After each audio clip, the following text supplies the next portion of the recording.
اعوذ باللہ من الشیطان الرجیم بسم اللہ الرحمن الرحیم اللہم صلی علی سیدنا مولانا محمد وعلی آل محمد۔ ناظرین، میں آپ کا ہوسٹ عابد حسین آج جس بزرگ ہستی کا ہم ذکر کریں گے آپ کا اسم گرامی سید محی الدین عبدالقادر گیلانی غوث اعظم دستگیر رحمۃ اللہ علیہ۔ آپ ایران کے مشہور شہر جیلان میں پیدا ہوئے جو صوبہ گیلان کا شہر ہے، اس لیے آپ کے ساتھ گیلانی یا جیلانی لگتا ہے۔ ایران کا خوبصورت ترین شہر جو صوبہ جو گیلان ہے، اس کی خوبصورتی کی وجہ سے اس کو ایران کی جنت بھی کہا جاتا ہے، اور اس میں ایک پہاڑ ہے کوہ جودی جہاں حضرت نوح علیہ السلام کی آ کے کشتی لگی تھی، اس نسبت سے بھی یہ صوبہ بہت مشہور ہے۔ حضرت غوث اعظم آپ طرفین السیدین ہیں، دونوں اطراف سے نندیال سے بھی اور ددیال سے آپ سید ہیں۔ آپ کی والدہ محترمہ ام الخیر فاطمہ بنت عبداللہ سمعی ہیں جو حضرت امام حسین علیہ السلام کی اولاد سے ہیں، اور آپ کے والد محترم ابو صالح امام حسن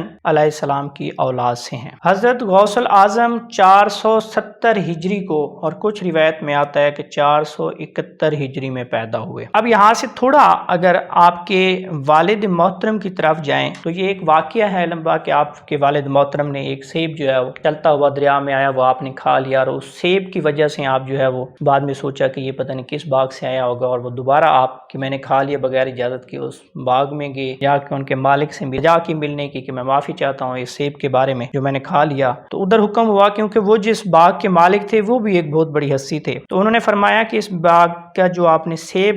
دریا میں چلتا ہوا کھایا ہے اس کی معافی کی ایک شرط ہے۔ آپ نے فرمایا جی فرمایا۔ انہوں نے کہا آپ 8 سال میرے باغ کی رکھوالی کریں گے، اس کے بعد دوسری شرط بتاؤں گا، اگر 2 شرطیں آپ میری پوری کریں گے تو پھر یہ اس سیب جو آپ نے کھایا اس کی معافی ہو جائے گی۔ فرمایا ٹھیک ہے جی۔ تو اس شرط پر جب آپ نے 8 سال باغ کی رکھوالی کی، 8 سال جب آپ اس رکھوالی پر پورا اترے، جب آپ کے پاس گئے تو آپ نے فرمایا کہ ہاں اب میں آپ کو دوسری شرط بتاؤں گا کہ آپ نے 8 سال پورے کیے ہیں۔ پھر آپ نے دوسری شرط یہ ان کو بتائی کہ میری ایک بیٹی ہے جو کہ گونگی بھی ہیں، بہری بھی ہیں، اندھی بھی ہیں، کیا تم اس سے شادی کرو گے؟ جب آپ یہ بتا رہے ہیں تو ایک طرف سے آپ نے یہ بولا لفظ بولا، ایک طرف سے وہ گونگی بھی ہیں، بہری بھی ہیں، اندھی بھی ہیں۔ تو جب آپ نے فرمایا کہ اگر میں یہ آپ کی شرط پوری کر دوں تو کیا میرا وہ سیب والی جو غلطی ہے وہ معافی ہو جائے گی؟ جی آپ نے فرمایا معافی ہو جائے گی۔ تو آپ رضامند ہو گئے شادی کے لیے۔ تو جب نکاح ہوا اس کے بعد جب آپ کمرے میں گئے تو آپ نے دیکھا ایک خوبصورت حسین و جمال جو ہے وہاں پہ لڑکی کھڑی ہوئی ہیں، تو وہاں سے آپ اس عالم میں، کیونکہ آپ کے مائنڈ میں تو وہ تھا کہ وہ چل نہیں سکتی، لنگڑی ہے، آپ کے مائنڈ میں یہ بات تھی، آپ وہاں سے کمرے سے جب باہر دوڑے تو باہر ہی آپ کے جو سسر تھے وہ وہاں پہ کھڑے ہوئے تھے، اور ان کو شاید اندازہ تھا حضرت عبداللہ کو کہ یہ جو ہے باہر دوڑتے ہوئے ہیں کہ دروازے پہ جب وہ ملے انہوں نے کہا کیا ہوا ہے؟ تو حضرت غوث پاک کے والد جو ہے وہ فرمانے لگے کہ آپ نے تو فرمایا تھا اس لڑکی کے بارے میں کہ وہ گونگی بھی ہیں، بہری بھی ہیں، تو آپ نے فرمایا کہ میں نے ایک طرح سے بولا تھا، ہاں اس کی وجہ یہ ہے کہ میری بیٹی، اس لیے میں نے ان کو بہرے کہا تھا کہ انہوں نے کسی غیر محرم کی آواز نہیں سنی، گونگی اس لیے کہا کہ کبھی وہ کسی غیر محرم سے مخاطب نہیں ہوئی، اندھی اس لیے کہا کہ کبھی ان کی نظر کسی غیر محرم پر نہیں پڑی، تو یہی میری وہ بیٹی ہیں، اسی کے لیے ہی میں نے آپ کو چنا کہ آپ ہی اس قابل ہیں جو ان کے خامد ہو سکتے ہیں۔ تو یہاں سے اندازہ لگایا جا سکتا ہے کہ آپ کی والدہ محترمہ اور آپ کے والد محترم دونوں کتنے ہی پرہیزگار اور عظیم ہستی تھے، کہ اس مقام پر آپ کس مرتبہ پر فائز تھے کہ والد کا عالم یہ ہے کہ وہ ایک سیب کی جو ہے وہ جو کھا بیٹھے انجانے میں، اس کی غلطی معاف کروانے کے لیے 8 سال وہاں پہ جو ہے رکھوالی کی باغ کی، اور اس کے بعد 2 شرطیں بھی یہ مانی، اور اس کے بعد والدہ محترمہ کا یہ جو ہے شان ہے آپ کی کہ آپ اتنی پاکیزہ اور طاہرہ تھیں کہ کبھی بھی آپ نے کسی غیر محرم پر نہ نظر ڈالی، نہ کسی کی آواز سنی، اور نہ ہی کسی سے کوئی مخاطب ہوئے۔ اب آپ کا شجرہ نسب جو ہے والد محترم سے اگر وہ میں آپ کو پڑھ کے سناؤں تو آپ کے والد محترم ابو صالح موسیٰ، سید عبداللہ، سید یحییٰ زاہد، سید شمس الدین زکریا، سید ابو بکر داؤد، سید موسیٰ ثانی، سید عبداللہ صالح، سید موسیٰ الجون، سید عبداللہ ماہد، سید حسن مثنیٰ، سیدنا امام حسن علیہ السلام، اور آپ کے والد محترم سیدنا علی المرتضیٰ۔ اگر والدہ محترمہ سے دیکھا جائے تو آپ کے والدہ محترمہ ام خیر بنت فاطمہ، سید عبداللہ سمائی، سید ابو جمال، سید محمد، سید محمود، سید ابو العطا عبداللہ، سید کمال الدین عیسیٰ، سید ابو علاء الدین محمد الجواق، سیدنا علی رضا، سیدنا امام موسیٰ کاظم، سیدنا امام جعفر صادق، سیدنا امام محمد باقر، سیدنا امام زین العابدین، سیدنا امام حسین علیہ السلام، اور آپ کی والدہ محترمہ سیدہ کائنات بی بی فاطمہ الزہرا، اور آپ کے والد محترم سید علی المرتضیٰ۔ اسی طرح سے آپ کا اگر شجرہ طریقت پر جایا جائے کہ آپ کے پیر و مرشد جو نسبت ہے، آپ کے استاد محترم بھی تھے اور جن سے آپ نے بیعت لی، آپ کے پیر و مرشد حضرت ابو سعید مبارک محرمی، شیخ ابو الحسن ہنکاری، ابو الفرق ترتوسی، ابو الفضل عبد الواحد تمیمی، ابو بکر شبلی، شیخ جنید بغدادی، شیخ سری سکتی، شیخ معروف کرخی، شیخ داؤد طوائی اور خواجہ حسن بصری رحمۃ اللہ علیہ، اور ان کی نسبت سیدنا مولا علی المرتضیٰ سے فیض پایا۔ یہ جی آپ کا شجرہ طریقت تھا، اور پہلا جو ہم نے پڑھا وہ شجرہ آپ کا شجرہ نسب ہے والد محترم سے اور والدہ سے، اور یہ جو آپ کو پڑھ کے سنا ہے وہ ہے شجرہ طریقت۔ اب حضرت غوث اعظم دستگیر کی جو پیدائش آپ کو بتائی گئی کہ گیلان میں ہوئی، ایران کے شہر میں 470 اور 71 عیسوی میں آپ پیدا ہوئے، اور آپ کی جو پیدائش ہے یہ جو میں نے حوالہ دیا آپ کے والد کا والدہ صاحبہ سے نکاح کا حوالہ اور اس کا واقعہ آپ کو سنایا، اس وقت آپ کے والد محترم کی عمر 60 سال تھی جب حضرت غوث پاک رضی اللہ تعالیٰ عنہ پیدا ہوئے۔ یکم رمضان کی ڈیٹ تھی 470 ہجری یا 471 ہجری، یہ مختلف دو روایات آتے ہیں، مگر یکم رمضان المبارک میں آپ پیدا ہوئے۔ آپ دن کو دودھ نہیں پیتے تھے، یہ آپ کی کرامت تھی کہ آپ دن کو دودھ نہیں پیتے تھے، شام کو دودھ پیتے تھے بچپن میں جب رمضان کا مہینہ تھا۔ آپ کی جب 11 سال عمر ہوئی تو آپ کے والد محترم جو ہے وہ اس دنیا فانی سے چلے گئے، اور گیلان شہر میں بھی آپ کی تدفین ہوئی۔ 11 سے 18 سال تک حضرت غوث پاک سرکار گیلان شہر میں رہے، وہاں پہ پڑھتے بھی تھے، درس و تدریس کا بھی عمل رہتا تھا، نانا کی خدمت میں بھی حاضر رہتے تھے اور اپنی والدہ کے پاس وقت گزارتے تھے۔ جب آپ کی عمر 18 سال ہوئی تو آپ کے دل میں یہ ایک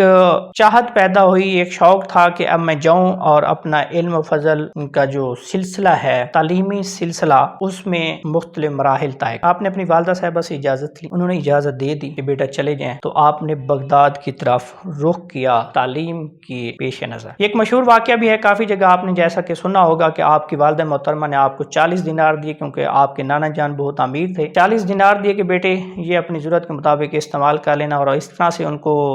پرانے دور میں جو سلوکا ٹائپ استعمال ہوتے تھے، شرٹ کے اندر سے اس میں اس طرح سے پاکٹ لگا کے دی کہ اس میں سیف تھے، کوئی عام بندہ ان کو پہنچ نہیں سکتا تھا وہاں تک۔ تو آپ نے جب قافلے کے ساتھ سفر کیا تو آگے یہ چوروں نے آ کر جو ہے وہ اس قافلے پر حملہ کیا، ان کو لوٹنے کی کوشش کی، تو اس میں یہ جو جن کی ابھی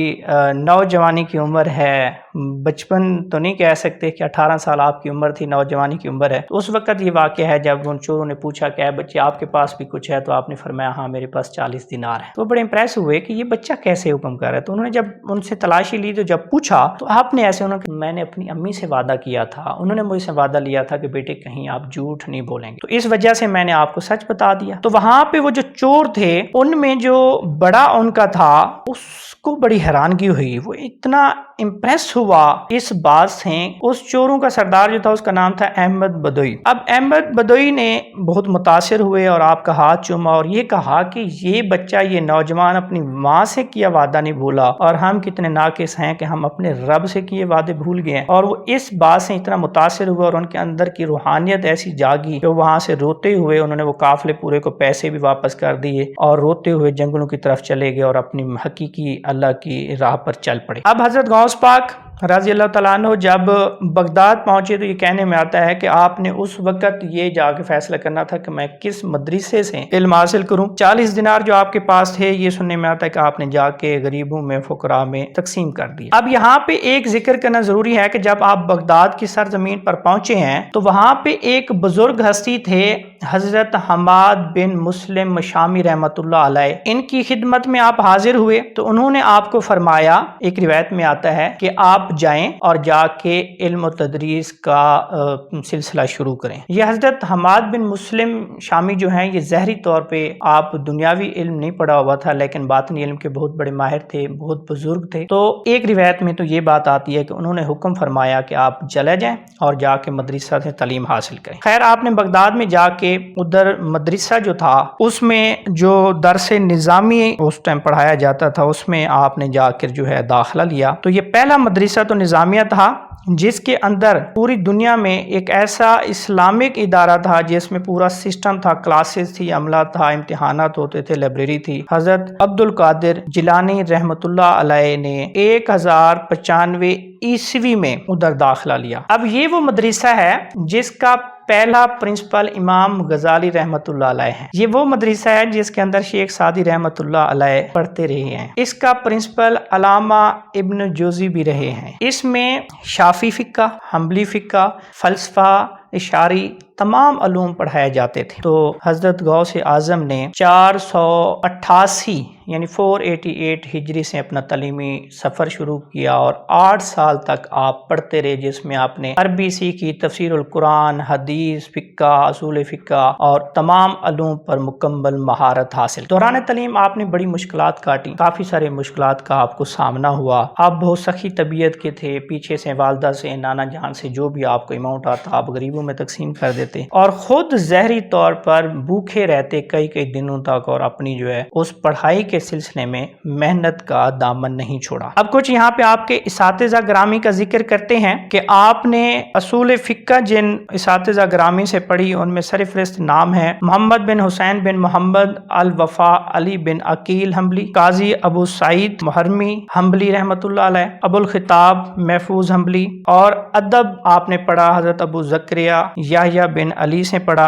اور حدیث مبارکہ محمد بن حسن باخلائی، شیخ ابو سعید بن عبد الکریم، شیخ ابو الحنان محمد بن علی بن محمد ابو طاہر، محمد بن مختار عبد الرحمن بن احمد علی بن احمد کرخی الہاشمی، عبد القادر بن محمد بن یوسف۔ یہ چند نام ہیں آپ کے اساتذہ گرامیوں کے جو اس وقت کے مشہور ترین ہستی ہیں، بہت بڑے استاد تھے جی جن کے پاس آپ یہ علم حاصل کرتے رہے۔ وہاں سے علم حاصل کرنے کے بعد یہ روایت میں آتا ہے کہ جب آپ نے یہ سارا علم حاصل کر لیا تو اس وقت بغداد میں لوگ جو ہے وہ فتنہ بہت پھیلا ہوا تھا، دنیا جو ہے پوری اپنی عیاشیوں میں چھائی ہوئی تھی، بغداد جو ہے اس وقت ان کرائسس کا شکار تھا۔ تو ایک دن حضرت غوث پاک وہاں سے اپنے یہ کتب اور یہ تمام چیزیں پکڑے ہوئے وہاں سے جنگل کی طرف نکلے۔ تو یہ سننے میں آتا ہے کہ وہاں پہ ایک راستے میں آواز آئی، پہلے آپ کو ایک دھکا سا لگا، آپ گرے اور آواز سنائی دی کہ آپ کہاں جا رہے ہیں؟ تو آپ نے فرمایا کہ میں دین بچانے جا رہا ہوں اور اپنے اس علم کی حفاظت کے لیے نکلا ہوں۔ تو وہاں سے آواز آئی کہ آپ واپس ہیں بغداد میں، لوگوں کو آپ کی ضرورت ہے، لوگ آپ سے فیض پائیں گے۔ تو آپ جب واپس آئے تو ایک گلی سے گزر رہے تھے تو وہاں سے ایک آواز آئی اور دروازہ بند ہو گیا۔ تو آپ نے جب وہاں سے پتہ کیا تو آپ کو یہ معلوم ہوا کہ یہ حماد بن مسلم شامی رحمۃ اللہ علیہ کا گھر ہے، جہاں سے پہلے جن ہستی کے پاس آپ گئے اور وہ ہستی ہیں حماد بن مسلم شامی جنہوں نے آپ کو کہا کہ آپ جا کے علم حاصل کریں کچھ روایت میں۔ تو دوسری جگہ یہاں سے روایت ملتی ہے کہ آپ کے علم کے بعد آپ کو جب آپ ان کی خدمت میں حاضر ہوئے تو انہوں نے بڑی خاطر تواضع بھی کی اور آپ کو بڑی محبت سے پیش آئے، لیکن کیونکہ آپ کا فیض حضرت عبد القادر جیلانی رحمۃ اللہ علیہ کا فیض حضرت حماد بن مسلم شامی رحمۃ اللہ علیہ کے پاس نہیں تھا، تو اس لیے آپ نے آپ کو فرمایا کہ آپ کچھ اور ظاہری ایک روایت میں آتا ہے کہ آپ نے آپ کو کچھ مشکلات میں ڈالا جس سے آپ تھوڑا سا ان سے پیچھے ہٹے اور پھر آپ اپنے اس استاد محترم کے پاس گئے ابو سعید مبارک محرمی رحمۃ اللہ علیہ کی خدمت میں۔ اور کچھ روایت میں آتا ہے کہ یہ حضرت حماد بن مسلم شامی رحمۃ اللہ علیہ نے ان کو اشارہ دیا کہ آپ اپنے استاد محترم حضرت ابو سعید مبارک محرمی رحمۃ اللہ علیہ کے پاس جائیں، ان کے پاس آپ کا فائز ہے۔ بالآخر آپ جب اپنے پیر و مرشد کے پاس گئے، وہاں سے جا کے بیعت حاصل کی، تو یہ آپ کے کیونکہ استاد محترم بھی تھے اور آپ پیر و مرشد بھی بن گئے، ان کا بھی ایک اپنا مدرسہ تھا، اس کے یہ پرنسپل تھے۔ کچھ تصوف میں اتنا جب آپ آگے گئے تو آپ نے یہ قاضی کی مدرسہ کی جو پرنسپل شپ تھی یہ چھوڑ دی اور انہوں نے یہاں سے حضرت غوث اعظم رحمۃ اللہ علیہ کا مجاہدہ کا دور شروع کروایا۔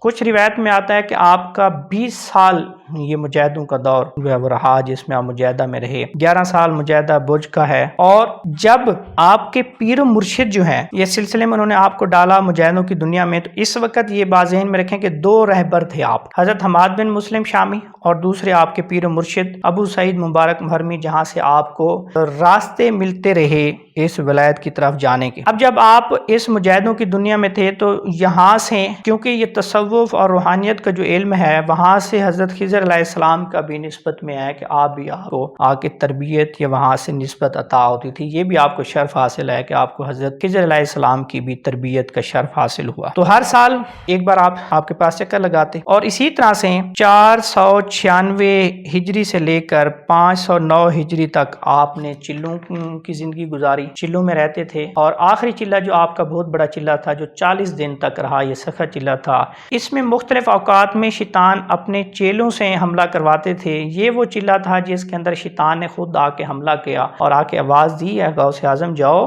ہم نے آپ کی نمازیں معاف فرما دی۔ نعوذ باللہ، یہ شیطان جو ہے رب ذوالجلال کی آواز بنا کر جو ہے انہوں نے حملہ کیا حضرت غوث پاک پر۔ تو حضرت غوث پاک نے فوراً لا حول ولا قوت پڑھا، اور آپ نے سوچا جب اولیاء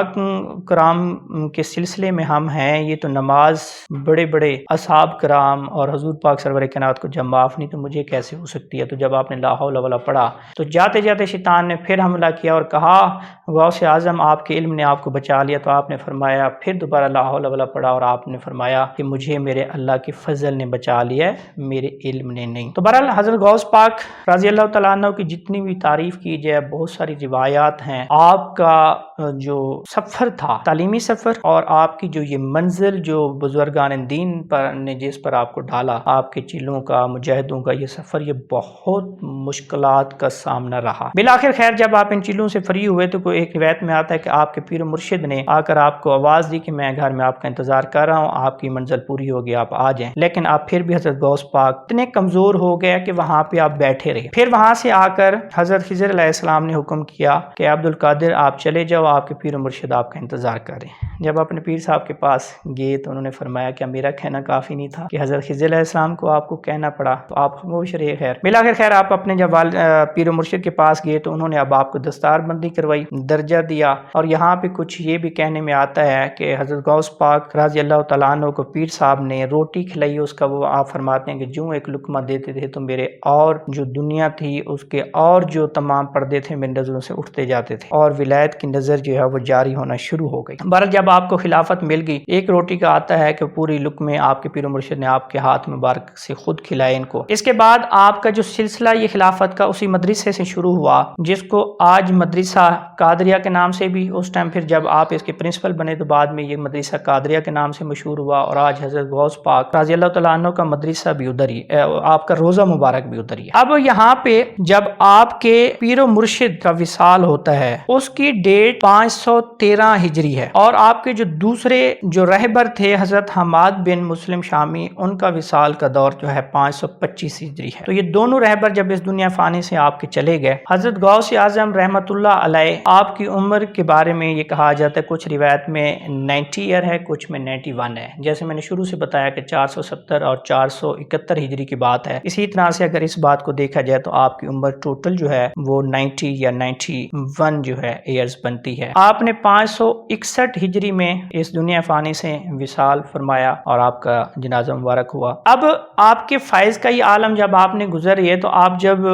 سرکار مدینہ سے بھی یہ آتا ہے کہ آپ کو شرف حاصل ہوا زیارت کا، اور سرکار مدینہ نے آپ کے منہ میں جو ہے لعاب دہن ڈالا، اور اسی طرح سے حضرت مولا مشکل کشا سے بھی آپ کو یہ شرف حاصل ہوا دیدار کا، تو آپ نے بھی آپ کے مبارک میں لعاب دہن ڈالا۔ تو اس سے حضرت غوث اعظم رحمت اللہ علیہ کی جو روحانیت کی زندگی ہے وہ بہت اعلیٰ پائے تک پہنچی۔ آپ نے تقاریر اور مختلف جو ہے عالم کے ساتھ یا اجلاس کی آپ نمائندگی فرماتے، وہاں پہ طلباء کو درس دیتے۔ یہ بھی کہنے میں ہے کہ آخری ایام تک بھی آپ تدریس کا سلسلہ جو ہے طلباء کے ساتھ جاری رکھتے، حدیث مبارکہ پڑھاتے، فقہ پڑھاتے مکمل۔ زیادہ تر آپ کا جو روایت میں یہی ملتا ہے کہ آپ نے حدیث مبارکہ کا علم اپنے طلباء کو دیتے رہے۔ اب آپ کی جو شادی مبارک ہے، آپ نے کچھ روایت میں وہی جو 1 سال کا فرق کہا ہے 50 ایئر میں کی، کچھ کہتے ہیں 51 ایئر آپ کی ایج تھی جب آپ نے شادی کی۔ 4 شادیاں روایت میں آتی ہیں۔ چاروں بیویوں کا نام بتا دیتا ہوں۔ بی بی مدینہ بنت میر محمد، بی بی صادقہ بنت محمد شفیع، بی بی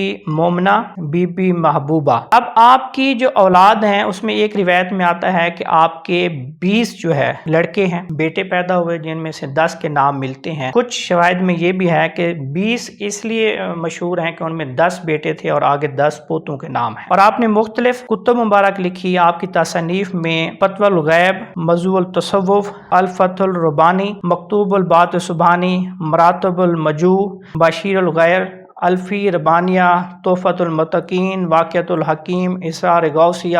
یہ مشہور آپ کی تصانیف ہیں۔ آپ بہت بڑے شاعر بھی تھے۔ قصیدہ غوثیہ بھی سرکار کی سیرت کا نمونہ تھے۔ اس کے بعد یہ کچھ احوال تھے جی آپ حضرت غوث پاک رضی اللہ تعالی عنہ کے حیات مبارکہ کے۔ آپ کی کرامات تو بے شمار ہیں، آپ تمام اولیاء کرام کے سردار ہیں۔ آپ کے بارے میں بہت سارے بزرگان دین نے، علماء کرام نے بے پناہ آپ کی روایات، آپ کے واقعات، آپ کی کرامات کا سلسلہ بتاتے رہے ہیں۔ ہم تو ناقص ناچیز ایک آپ کی حیات مبارکہ اور اس سفر کو تھوڑا سا ڈسکس کیا۔ ویسے تو آپ کی شان ہے، کئی کتابیں بھی لکھی جائیں تو وہ نہیں ختم ہوتی۔ حضرت غوث پاک رضی اللہ تعالی عنہ کی یہ شان اس طرح سے ہے جیسا کہ سرکار مدینہ آپ تمام نبیوں کے سردار ہیں۔ اسی طرح سے آپ نے اپنے اس